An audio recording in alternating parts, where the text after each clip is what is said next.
Mama don't allow no architecture around here. Mama don't allow no architecture around here. Oh, I don't care what Mama don't allow, gonna draw mine modern anyhow. Mama don't allow no architecture around here. Welcome to US Modernist Radio. That's right, you join George Smart and Frank King as they talk and laugh with people who enjoy, own, create, dream about, preserve, love, and hate modernist architecture, the most exciting and controversial buildings in the world. Show your support by visiting US Modernist's massive mid-century modern archives at USModernist.org or join our newsletter list at ncmodernist.org. Today, guess what? It's all about Hawaii, the paradise we've come to know and love, but who knew Hawaii was also a hotbed of modernist architecture? And now, back from Oxford, Mississippi, where he never quite made it to one of the last Radio Shacks in America, Frank King. I am so sorry. Have anybody here ever tried to buy electronics in Oxford, Mississippi? I mean, you can get copies, hundreds of copies of Grisham books, and electronics, not so much. But I will tell you, the one electronics store I found in Oxford was really, really nice. And I think it's one of the last Radio Shacks in existence. Well, that's quaint. Yeah, it is quaint. Support for U.S. Modernist Radio comes from Sarah Sonk of Mod Homes Realty, a lovely single lady who's into Cardi B. Is that correct? Cardi B? Cardi B. A.O. Waffles, Leonard Cohen singing Hallelujah, who isn't? And of course, the ever-popular Pomegranate Martini. She knows modernist design like Bob Mueller knows video games and surprise indictments. and you can reach her at www.modhomesrealty.com, or here's her digits, 919-601-7339. Bless you, Sarah. I'm George Smart, and our first guest is architect Dean Sakamoto, who attended Yale, Cranbrook, and the universities of Liverpool and Oregon, and now lives and works in both Hawaii and Connecticut. He is principal of Dean Sakamoto Architects. Ooh, what a coincidence. With a focus on sustainability in tropical environments, like the two places he hangs out the most, Oahu and New Haven. I do love those tropical breezes in New Haven. He worked with the University of Hawaii Department of Urban and Regional Planning, and he founded SHADE, Hawaii's first public interest design organization that plans, designs, and builds in the rapidly urbanizing tropics, like Connecticut. He is also on the board of Docomomo Hawaii, which has their annual tour every October. Welcome, Dean. Aloha. Aloha. Returning to the podcast is our good buddy Brad Dunning, one of California's most sought-after designers. He's worked on restoring numerous Richard Neutra houses and offices, including his own, with Tom Ford on his 1955 Neutra home, Courtney Cox on her Neutra office complex, the famous Kaufman House in Palm Springs, and other houses by Quincy Jones, Paul Williams, John Lautner, and Wallace Neff. Brad gives a rockin' talk on Hawaii modernism every so often at the Palm Springs Modernism Week, which is where I first heard about Hawaii modernism. And Brad has written about architecture and design for Vogue, the New York Times, the Los Angeles Times, and many articles for GQ magazine. Welcome, Brad. Hello, welcome. Thanks for coming back. Oh, my pleasure. Always good to talk to you, and I'm such a big fan of your website with all the masters of architecture archives and photos. It's really a great national resource. Well, our pleasure. Dean, we started off with the Hawaii 5-0 theme song. Anyone remember the name of the group? For $100, Alex? Yes. The Ventures? The Ventures. Thank you, Tom. Great. And this song is how many mainland Americans know Hawaii. There's a classic scene in both the series, the old one with Jack Lord and the new one with Alex Laughlin, where he's on top of a tall modernist hotel. Dean, tell us about that building.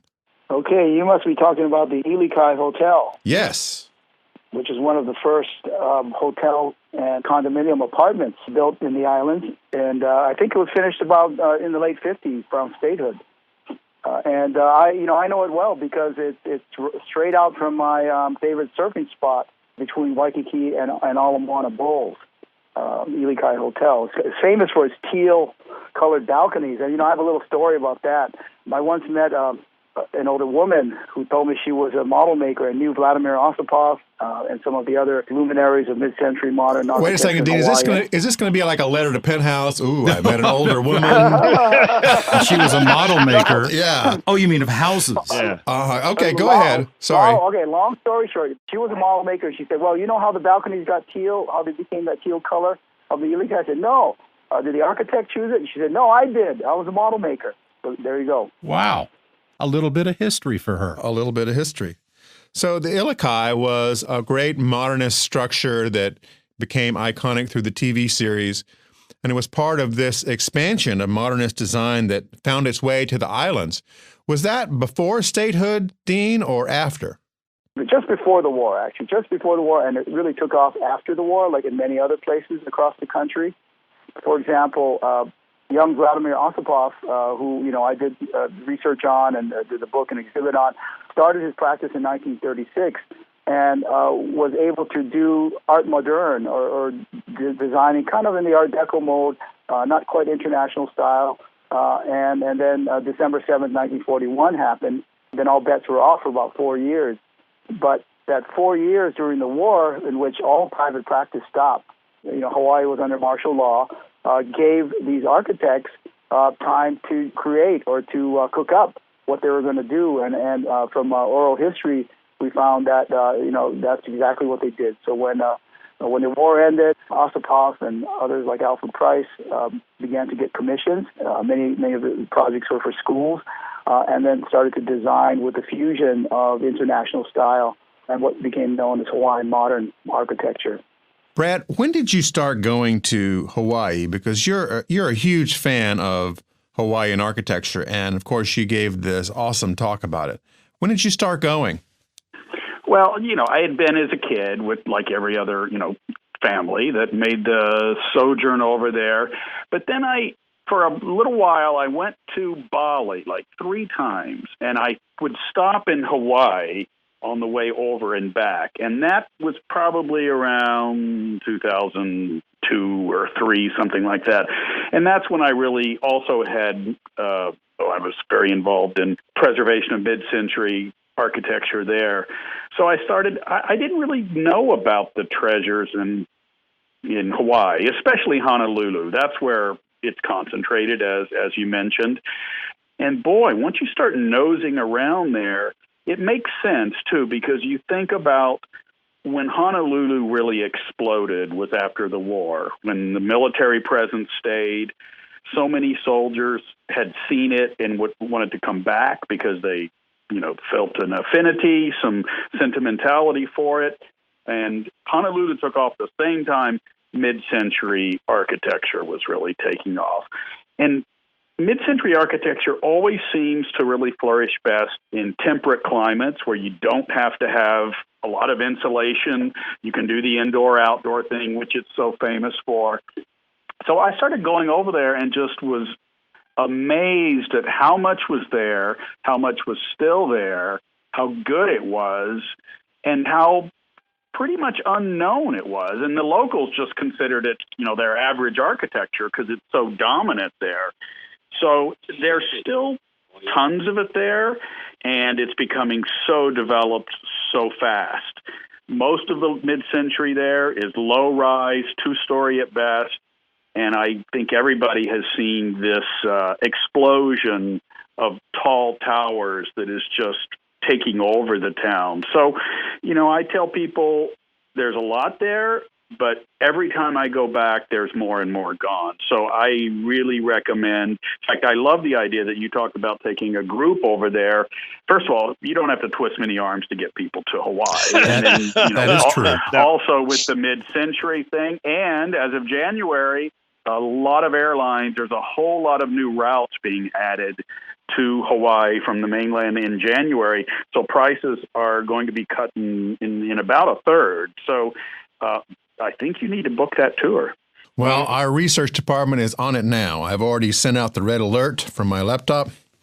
And great. And we'll be going. Thank you, Tom, for that red alert sound effect. Well, I don't know what you're talking about.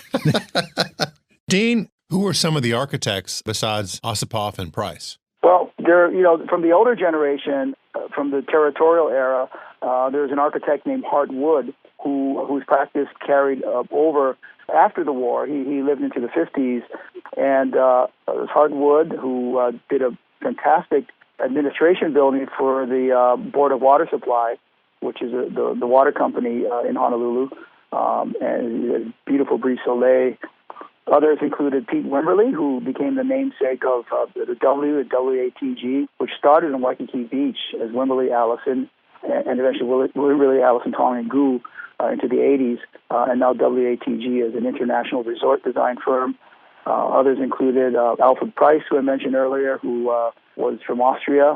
He studied actually at the Technical University in Austria and was really a hardcore modernist, European modernist, who was the architect of the USS Arizona Memorial. It was an international competition which he won. Dean, what are some of the buildings? If we were to fly into Honolulu now and wanted to tour around and see some of these buildings, how would we, first of all, find out about them, and secondly, locate them? Well, as you mentioned earlier, we have a Docomomo US Hawaii chapter, and you can start at our website, Docomomo US Hawaii. We have a Facebook page. On that site, you'll find links to some wonderful studies and reports.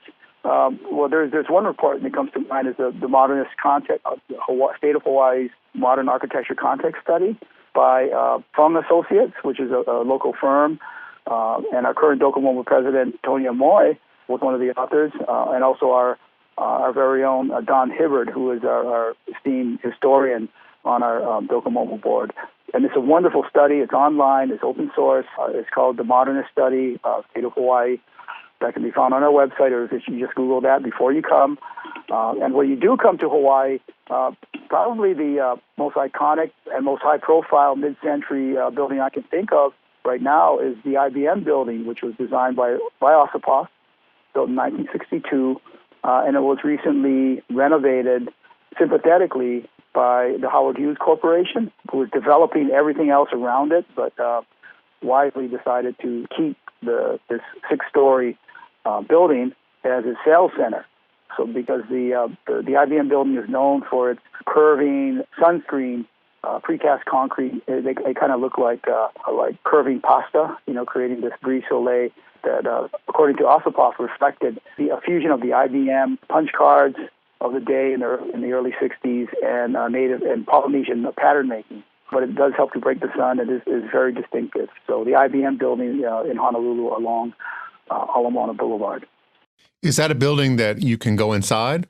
Yes, you can go inside because it is the Howard Hughes Corporation's Ward Village Sales Center, and they're building some incredible trophy towers designed by current architects like Richard Meyer is doing a new tower next door, James Chang from Canada, and there's some interesting high-rise development around it, a new transit-oriented development.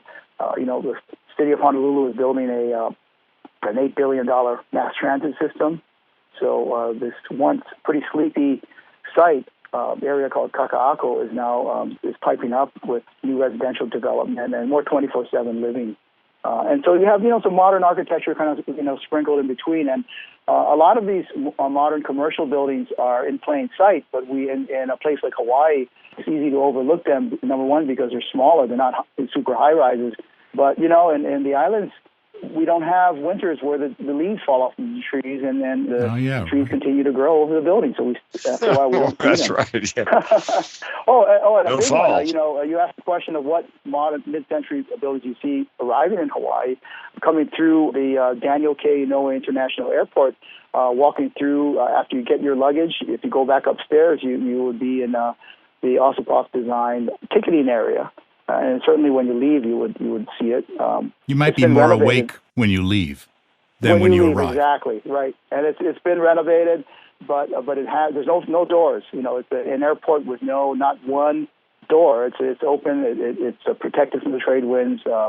I'm guessing the TSA has a door somewhere. Well, they have those cattle gates, right? And it's sort of like a big lanai, right? The lanai is the Hawaiian term for a veranda, and it's how the native Hawaiians live, basically, under a four-posted structure with a thatched roof. So it's kind of the non-building is what it is. Now, at the airport, Dean, is it still the case that the shuttle buses drive around on the roof? Yes, I think you're right. It's called the Wiki Wiki Shuttle, and I think it was meant to be a temporary fix to get people from the outermost terminals. But yes, I think on my last trip I did see a Wiki Wiki bus. Wiki Wiki means quick, hurry up. It's on this massive concrete roof structure, which if you're into concrete brutalism, it's your wildest dreams right there. Right. We have a lot of that in Honolulu due to the freeways and now with an elevated rail system. So is that what the $8 billion is going for? Oh yeah. The $8 billion project is a mass transit system, an elevated rail system that will connect the urban core of Honolulu to the westernmost, to what's called the second city of Kapolei, which is it's not a modernist site. If you're looking for modernism, I wouldn't go there because it's sort of more like a postmodernist site because it was developed in the 80s. Tell us a little bit, Brad, about. I know you're a fan of Vladimir Osipov.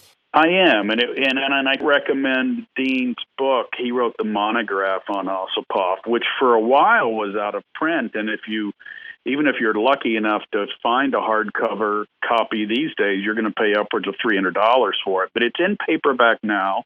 It's fantastic. And talk about, pre-internet age, someone working of that caliber and that quality was relatively unknown on the mainland. So his book was a real revelation to people that love mid-century architecture to discover somebody like, wow, this guy's great. And he could have held his own on the mainland or anywhere. He's often referred to as sort of the Richard Neutra of Hawaii, which I think, fair in terms of him being the best modernist over there.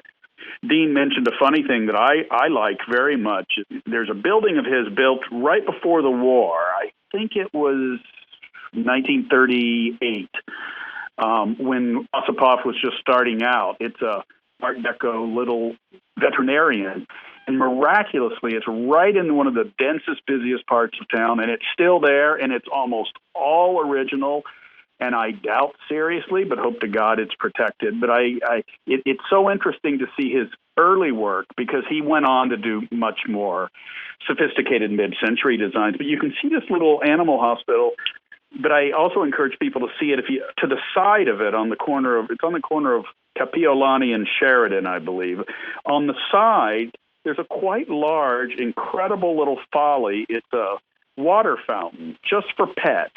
And it's all Art Deco with staggered ziggurat sides. And then in the classic 30s lettering, it says above the fountain, it says, "To man's unselfish friend." And it's it is the most noble pet watering fountain in the world. I think it is still there. It's kind of crumbling a little rusty and all, but just the fact it's still there in the middle of this metropolis that's being so overdeveloped. See it while you can. We need to get Alpo to come in and be the corporate sponsor. There you go. Yes. I like the sound of that. But Osipov, if he's top of the list by far, and he has like 5 incredible, internationally worthy buildings there, and probably more than that. I'm just saying, if you're going to see mid-century there, put him at the top of your list, and on the top of your list, put the famous Lillestrand House, which is way up in the hills on Tantalus Drive. You can get to the website and write the foundation a nice note, and if you give yourself enough lead time, you can get in. It's a vision. It has a kidney-shaped pool, and it's all warm, natural wood tones and lots of glass. It's the great mid-century monument residence of Honolulu. So I couldn't recommend that one more. But what was the name of that house again? Lillestrand. I believe it's a Danish name, and don't ask me to spell it. Okay. But just if you Google, Osipov Lillestrand House or Osipov Residence, it's going to come up because it's the great one there. It's sort of the falling water of Honolulu, as some people say. And I understand that the actor Alex Laughlin of Hawaii Five-0 has bought an Osipov house. Listen, anything that can... One thing that's worrisome over there is, unlike Palm Springs, Sarasota, Miami, other cities that came back from the ashes, so to speak, architecturally, Honolulu, as far as I can find, has very little to no preservation community. So it's by default these things survive. So if this actor from Hawaii Five-0 is shining some light on a Ossipoff house, and I'm all for it. I don't even know if any of his buildings are legally protected over there. Dean mentioned the IBM building, and that was one of the only big mid-century preservation fights that I've been involved with or knew about over there, because the Hughes Corporation were developing this entire neighborhood quite aggressively, and they were, hell-bent on tearing this building down. And it wasn't for their good graces that it survived. It was because people really spoke up, and they kind of had no choice. It's a tricky little issue, this IBM building, because they call it preservation, but they actually built something on the roof and attached something on the ground floor. And God knows that's better than tearing it down. But I do think it brings up an issue. You wouldn't paint something on Guernica by Picasso or put a tough shed next to falling water. Like, when does a building deserve to be preserved in its originality? And listen, it's nice it's preserved. It's a beautiful, beautiful building. You can see it right on Ala Moana Boulevard.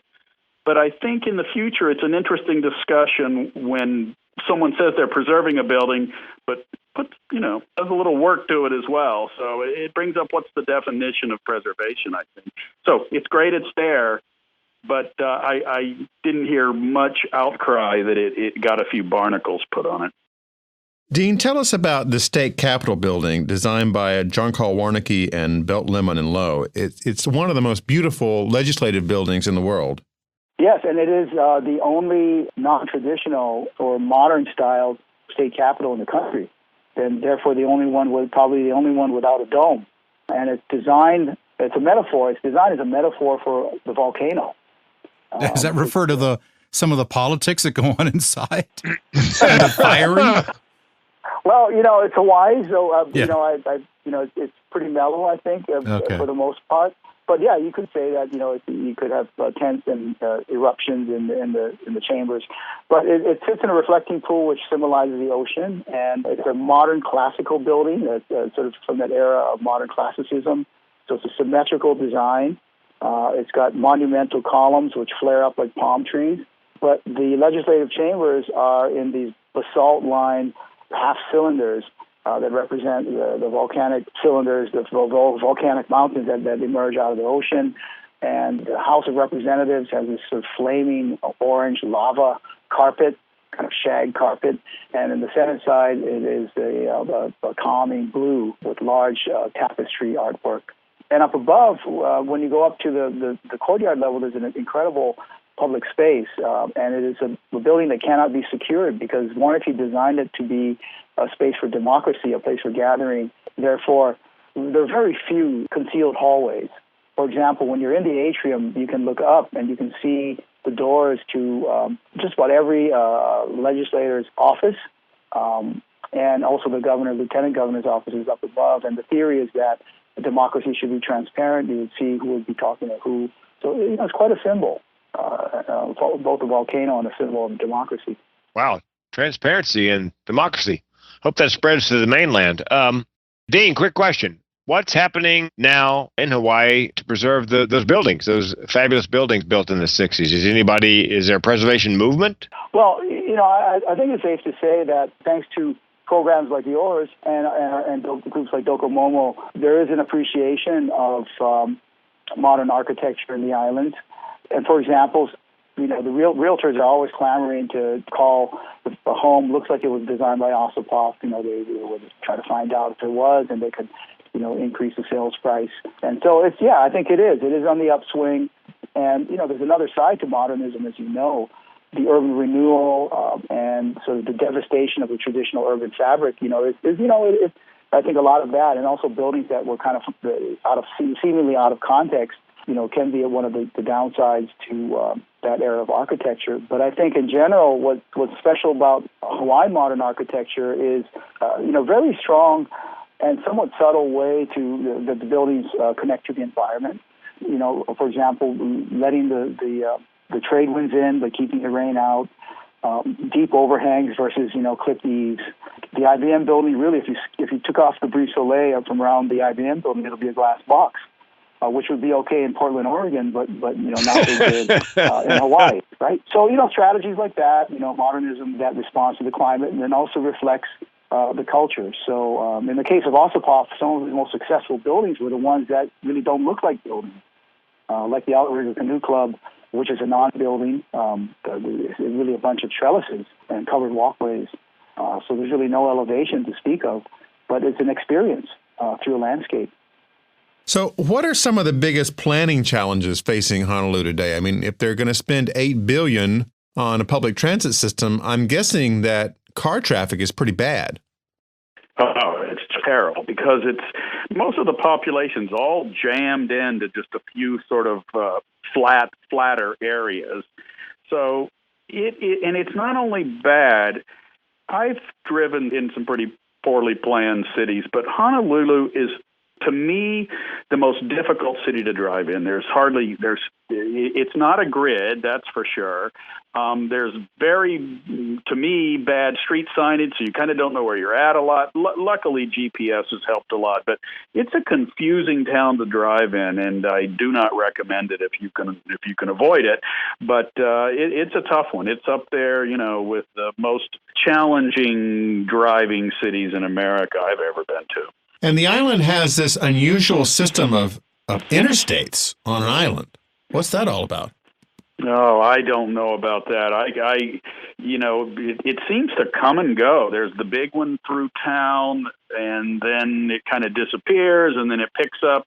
There's very few interstate highways there that I've found, and they get completely jammed. I'm a big fan of what Honolulu has is a very, very good, unlike most urban cities, it has a very good, reliable, and affordable bus system. Yes, it does.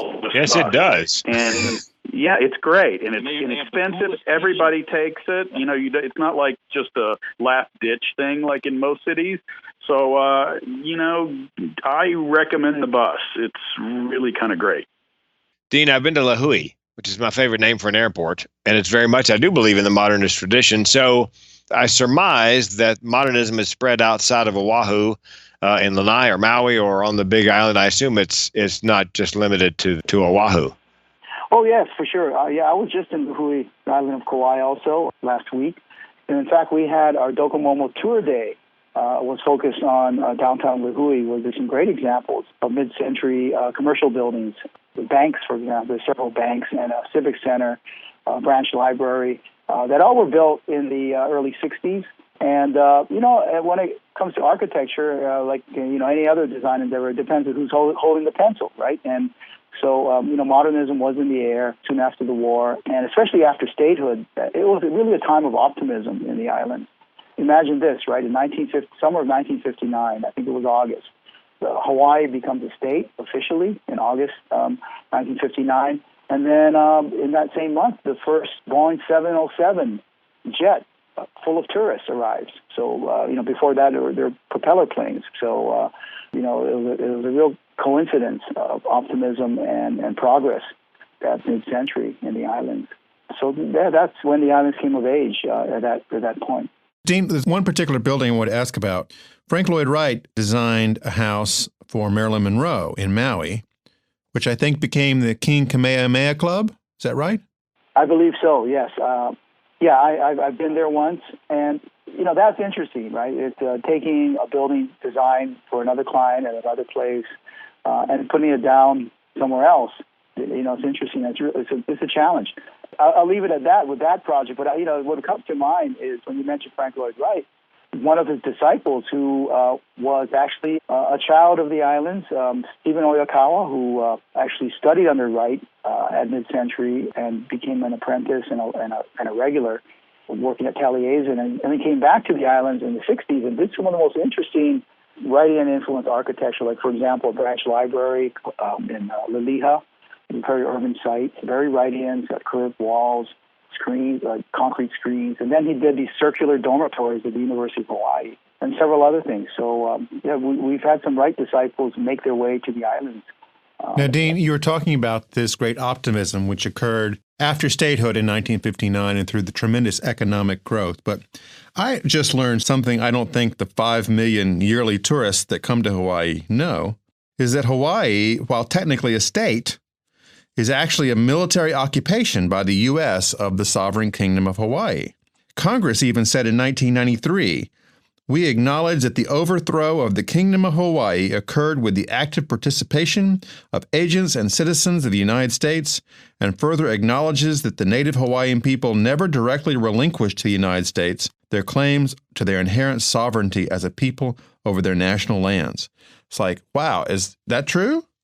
Well, when it comes to the public declaration of that, and when it happened in 1993, it was really no surprise to many of us. But what do you do now? Yeah, it happened, and so how the state of Hawaii has been, from what I can see. I'm not a politician, a government official, but there's been a reparation act.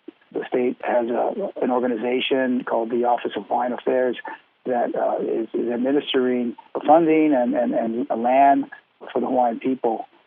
So it is really a dark moment in history that we really, I think everybody regrets. What are you going to do, right? Yeah. What are you going to do, right? So, I think we just, as architects in the design community, we just try to serve and make life better for people, our clients, and with our Shade Group in particular, we look to serving underserved communities. So I think one of the takeaways from the optimistic mid-century moment in the islands was the creative design and taking designing for that time in history and that place in the islands. So site specific, time relevant architecture using the current the most up to date and advanced technology is probably a good thing. I think that's one thing that we shouldn't shy away from. So rather than being, and I think modernists also have to be careful too, not being overly sentimental and being retroactive, designing it just like Mies or Frank Lloyd Wright would have done it, but, designing it for today. And I think that's one of the virtues and principles of modernism, in that, we're always looking forward, using new technology, and in Hawaii in particular, integrating the new technology and social optimism with the environment and the culture of the people. Well, let's talk about a project that didn't make it. It's not a modernist building or complex, but many, many people visited the International Marketplace in Waikiki. What happened to that? Yeah, that's a tough one, man. There's people still sort of, mourning over that one, myself included. And it was, by the way, it did have good architecture in it. It was developed by Paul Truesdale, who people in Southern California know for developing mid-century buildings. It was designed by, most of the major buildings were designed by Wimberley and Cook, who were very important mid-century architects. It actually had a lot of wood carvings and tikis and things done by great artists. But it was right in the middle of Waikiki, lots of open land, and had fallen a little bit into tackiness. So, of course, people say, oh, it wasn't what it used to be, and then they tore it down with little public outcry. It's a bit scandalous, I think, if you sort of dig under the carpet with what went down with that. And, of course, the saddest part is if you see what it is now, it could exist pretty much anywhere in the USA. It's a faceless, soulless corporate mall now. So everybody has a lot of memories about it. If some of your listeners might remember, the Brady Bunch even went there in certain episodes. And I think it was even if it didn't have architectural history, which I would argue it did, it had a sentimental value, which I think you can't underestimate the importance of that to people as well. So, that was a sad and major loss. I want to say that Happy Days went there too, in that famous episode where the jumping the shark. Fonzie is going to jump the shark. Oh my God, I didn't know that. Let's find out. I guess we'll get some reader feedback. People will write in and tell us if we're accurate about that or not. I'd love to find out about that. When was it torn down? 2014, I think. It was bad. Yeah, the Brady Bunch episode was one where Peter got the tiki thing. That's tiki right. statue I think he that bought was it there cursed. or something, and then yeah. But also in that episode, it's kind of great to see they end up at one part of the episode at the Arizona Memorial, which Alfred Price designed, and that is a beautiful. I think most people have been to that. If not, they should. That's a beautiful modernist monument, and it might be only 2 or 3 of them in America that are mid-century national monuments. And the other one, can you guys guess what the other huge one is? It's the St. Louis Arch by Eros Saarinen. Yes. And I don't know of another. And this Arizona Memorial is beautiful. It's sort of abstracted openings in it. I believe it's all white marble.